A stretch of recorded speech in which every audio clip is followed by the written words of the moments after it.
Encontrar el formulario para que puedan llenar su declaración jurada del impuesto a la renta. Pero ¿a quién le corresponde? ¿A partir de cuánto? Para eso, para todas esas preguntas, estamos con Óscar Osorio. Él es profesional de servicios al contribuyente de la SUNAT para que nos explique de qué se trata pues el impuesto a la renta y por qué tenemos que declarar al respecto. Bienvenido, gracias por acompañarnos. Gracias a ti, Marixa, gracias a ti también a todo tu público.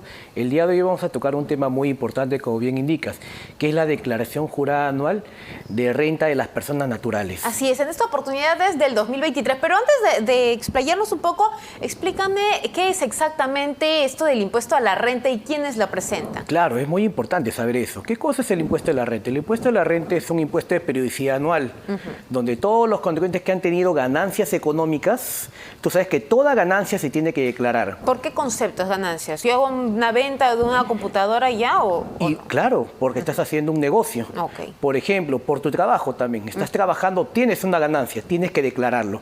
Hay algunas ganancias que se declaran mensualmente.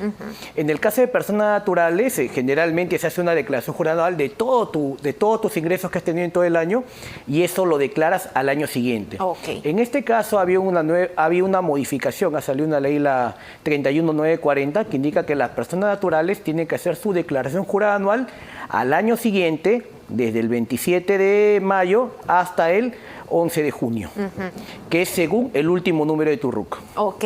Ahora, en este caso de las personas naturales en específico, ¿no? Tiene que ver con categorías también, ¿no? Tiene que ver con tipo de rentas específicamente, porque no es lo mismo que empresas, MIPES, ni nada por el estilo. Exacto, brevemente lo resumo. Sí hay 5 categorías.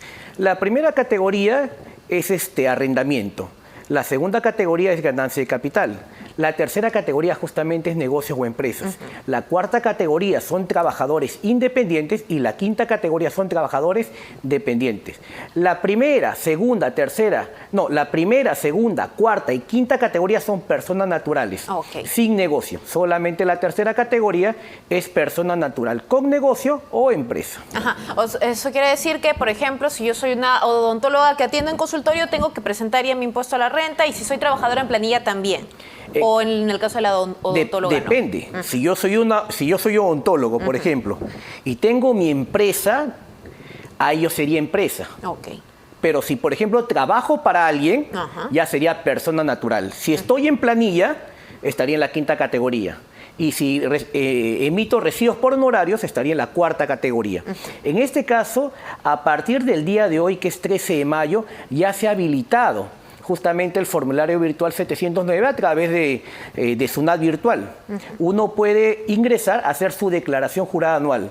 Recuerden que los obligados a realizar la declaración jurada anual son aquellos que tienen un saldo a favor del fisco, ya sea por primera categoría, segunda categoría, cuarta o quinta categoría. ¿Y qué significa esto de saldo a favor del fisco, ¿no? ¿A qué nos referimos exactamente? ¿Hay límites de consumo, de renta que nosotros debemos recibir? Claro, es muy importante lo que indicas. Por ejemplo, saldo a favor del fisco es cuando a final de año, en las retenciones que me han hecho, le ha quedado un saldo a pagar al Estado.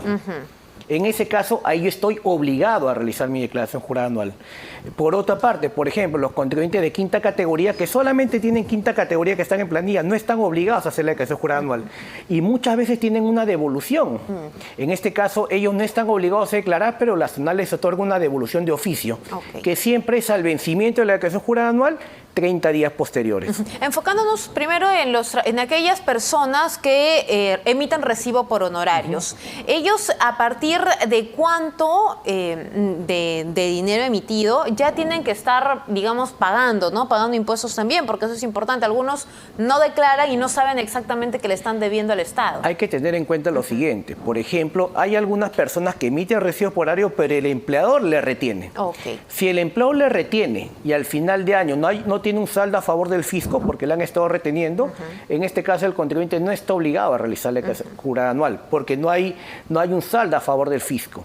Pero, por ejemplo, en otros casos hay contribuyentes que, por ejemplo, han estado en una empresa, en otra empresa, y es muy importante lo que voy a indicar.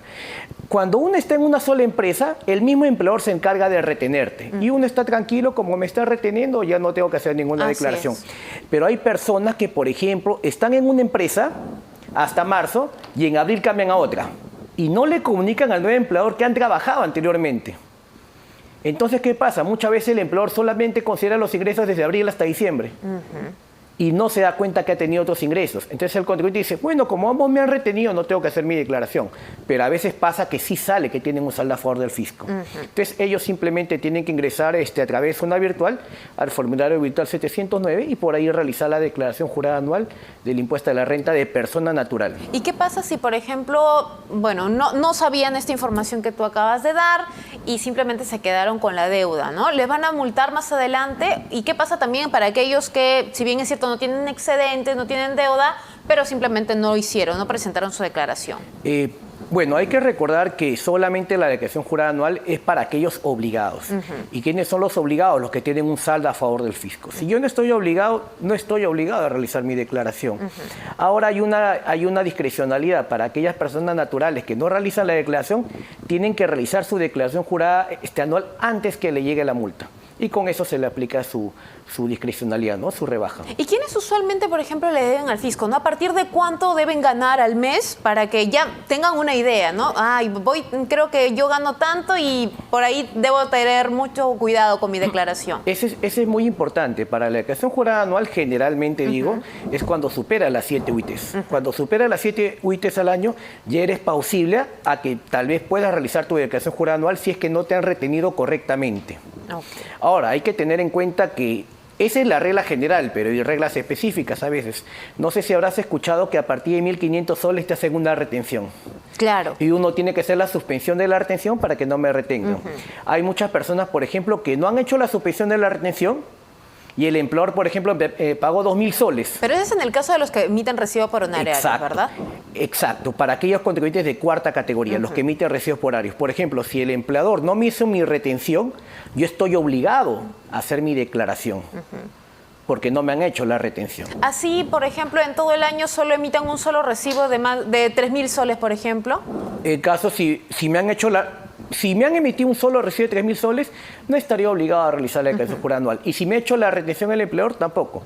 En ese caso, yo podía hacer mi declaración jurada anual y hasta puede salir una devolución. Y si ha emitido más de un recibo por honorario de menos de 1.500 al mes, por ejemplo.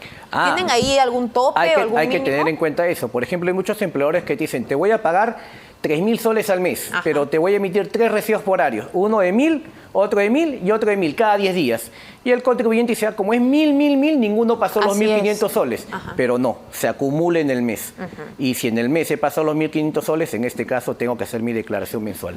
Y sobre todo si en el año quizás ha llevado, digamos, la misma mecánica, también va a tener por ahí que hacer su declaración y su pago también de impuestos. Correcto, así es. ¿Ahí también tienen algún tope o es igual a los que están sujetos a planilla de 7 UITs al año? No, es igualito. Tanto la cuarta categoría como la quinta categoría es el tope, las 7 UITs. Es la deducción máxima, ¿no? Ahora hay que recordar al público televidente de que hay una deducción adicional de las 3 UIT. Por ejemplo, siempre cuando yo tenga mis ingresos de 7 UIT, se va a restar con 7 UIT. Ese es por ley. Y al monto siguiente que salga el excedente, yo voy a hacer justamente mis impuestos sobre ello. Pero ha salido una norma, justamente el 2018, indicando de que si yo, por ejemplo, tengo consumos en restaurantes, en hoteles, en bares, y pido mi boleta electrónica con mi DNI, va a disminuir mi cálculo del impuesto para que salga menor. No solamente eso, también son gastos, por ejemplo, por profesión o por oficio. Si voy, por ejemplo, a un odontólogo y me emite recibo por horario, eso disminuye el 30%. Y si yo contrato a un jardinero, por ejemplo, y le pido un recibo por honorario, también se deduce. Siempre y cuando ponga la actividad y, en este caso, su profesión u oficio en el RUC del jardinero. ¿Y cuánto me podría deducir si es que yo solicito mis recibos, si yo recibo tanto recibo por honorario como boletas electrónicas también? Te lo resumo. En el caso de hoteles, bares y restaurantes, la deducción es el 15% de lo que consumo. Si yo, por ejemplo, consumo 100 soles, ¿cuánto me va a deducir? 15 soles para ayudarme a disminuir el impuesto. En el caso de servicios profesionales es el 30%. En el caso de médicos y odontólogos que emiten recibo por horario, igualito, es el 30%. En caso de que yo le pague a mi trabajador del hogar, de su porcentaje de salud que voy a pagar es el 100%. Y en el caso de alquileres, si estás en una casa alquilada y tú pagas obviamente al que te arrienda, del monto que le pagas, el 30% lo puedes deducir. Todo eso Lo maravilloso de todo esto es que se va a deducir automáticamente. O sea, yo no tengo que estar ingresando manualmente. Ahorita, si uno ingresa a SUNAT virtual y hace la declaración jurada anual del formulario virtual 709, ya va a aparecer todo el archivo personalizado. Ya está todo cargado solamente para declarar, pero siempre revisando. Perfecto, Óscar. Para cerrar ya, ¿en dónde o cómo llegamos al formulario, ¿no? ¿A qué página nos vamos? ¿Cuál es la pestaña que damos? Claro, pueden ingresar al portal renta.sunat.gov.pe. Ahí van a encontrar dos bloques grandes, personas y empresas. Uno tiene que ir, en este caso, si es persona natural, va a personas y ahí va a ingresar directamente y por default le va a salir. Simplemente llena los datos que le pide y con eso declaran. Recuerden que el cronograma de vencimientos comienza a partir, en este caso, del 27 de mayo y termina el 11 de junio, según el último dígito de su número de RUC. Perfecto, te agradecemos mucho por esta información. Óscar Osorio, él es profesional de servicios al contribuyente de la SUNAT. Ya saben, ya está en todo caso disponible aquel formulario para que ustedes puedan presentar su declaración jurada de impuesto a la renta. En el caso de personas naturales, ojo, pues es importante que, este requisito es obligatorio, sobre todo para quienes han superado las 7 UITs en cuanto a ingresos durante el año, pero también tiene la posibilidad de reducir un poco este pago con las diversas compras que ya él nos ha explicado, ¿no? Tenemos restaurantes y otro tipo de servicios. Nos vamos a una pausa.